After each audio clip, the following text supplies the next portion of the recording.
Udin ganeng sia masih mau goblok ganeng aing teh sarua pahlawan sia aing semua si maiti laporan ke polisi sia goblok cek si Udin wajeng meneleng ka urang geus Udin kan bae da dibayar ku mak ge wah moal Udin mah sebenarnya mau ikhlas mah si Udin mah ikhlas Udin mama kan bayar 20.000 gelo siahnya ikhlas minta 20.000 maneh cek urang beri jeung ngaleos ti si Udin geus kitu maka tingali Mah Haji Hamid gura-giru naik kana mobil tur ta teu eureun ceurik jeung ceurikan Pak Haji Hamid dukeun ngajoprak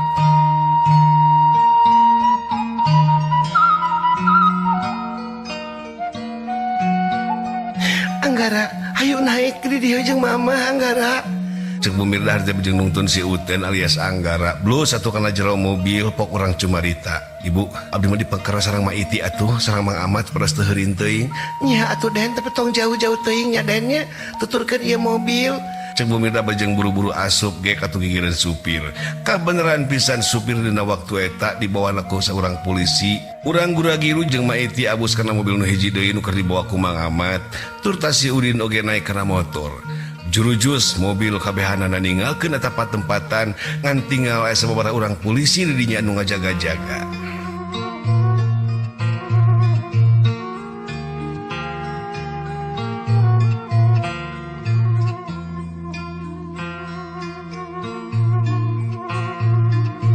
Sajroning perjalanan awak karasa nyaleri tulang asa parotong tur ta leungeun nukeun aku balati ti Mang Acep nyanyautan karasana getihna kadang-kadang keluar deui Mak Iti pok cumarita Den eta teh kunaon atuh ieu teh mah kubalati si Mak Acep mah si gelo nya durus tunjung cek Mak Iti bejeng nyusut cipanonna nyaeta ku tungtung baju Mang Amat batur loba dongeng teu loba carita ngan pias we bari tongoy moal mobil nuturkeun nu hareup sakitu gancangna katingali ku urang di tukang si Udin nuker mangprung mawa motor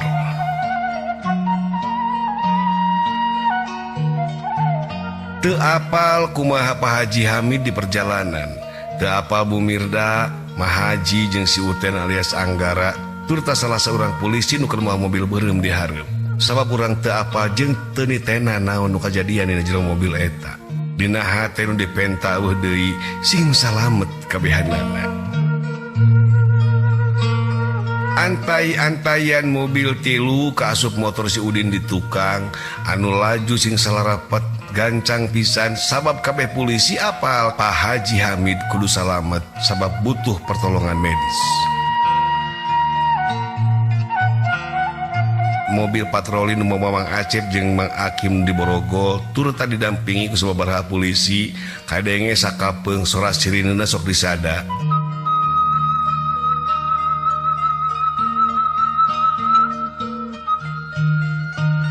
di tempat ke tempat di waktu ka waktu nyerelek teka catur di perjalanan gancangna carita mobil tiluanan geus anjog ke salah sahiji puskesmas rugreg kabeh mobil ngaraneg di eta tempatan tur ta Pak Haji Hamid buru-buru dibawa ke ruangan medis ibu kumaha tadi Pak Haji di jalan kantos sadar henteu nek teu sadar bapak teh astagfirullahaladzim mohon atuh Bu abdi ngatos di dieu dan ini dibawa ka ditu apa dan iku diobatan heula cek Bumirda harita bari jeung ngenyang ka urang geus kitu mah urang buru-buru we ngilu ka jero tur tadi anter ku salah seorang polisi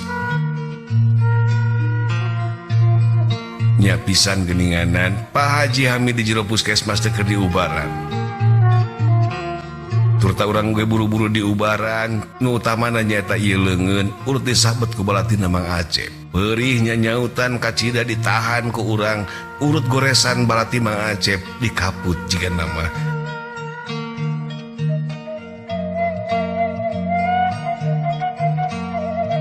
gancangna carita urang geus rengse di ubaran Pak Haji Hamid dibawa ke salah sahiji ruangan cek Bumirda mah Pak Haji Hamid kudu diistirahatkeun heula di eta tempatan tayuhna meureun dirawat di eta puskesmas Urang buru-buru keluar hayang ningali Mang Acep jeung Mang Akim nu di Borogol. Baranggok keluar teh tetela geuninganan. Mang Acep jeung Mang Akim turta mobil patroli ge geus eueuh teh tempat-tempatan. Mak aya mobil polisi nu mau Mang Acep jeung Mang Akim ka mana? Dibawa ka ditu si Akim jeung si Acep cenah ka kantor polisi den.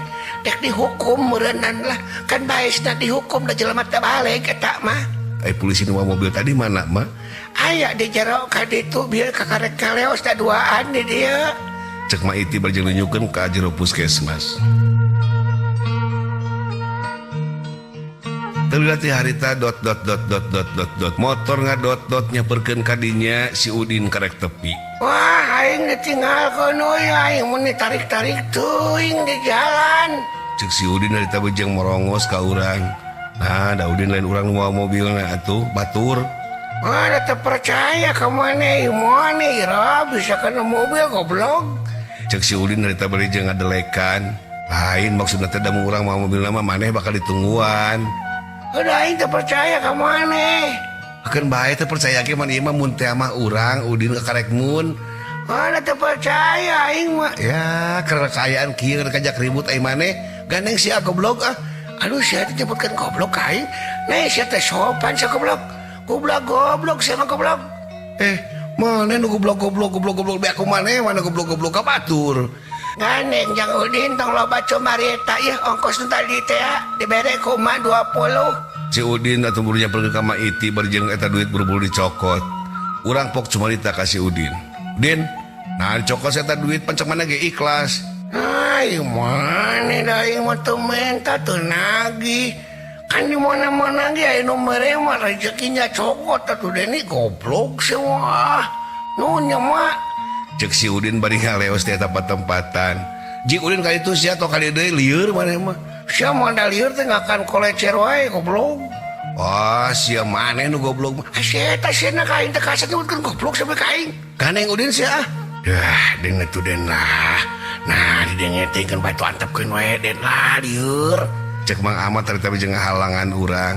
Ya Udin, mangga berangkat jeung Udin. Ulah ka dieu deui cek Deni bieu. Bisi Deni ngahakan kolecer deui. Enjog jeung Udin keur baliknya. Ka ditu geus beres ta jeung emak 20 nya jeung Udin. Mak Iti bari jeung ngaleret ka Mang Ahmad. Nya mah padahal abi mah teu dibere ge teu naon. Udin lamun nya bae teu dibere bikeun deui ka Mak Iti Udin. Sia goblok. Rezeki mah nya ditolak sia mah. Udin berjang nyelah motor belenjang meninggalkan urang salarea.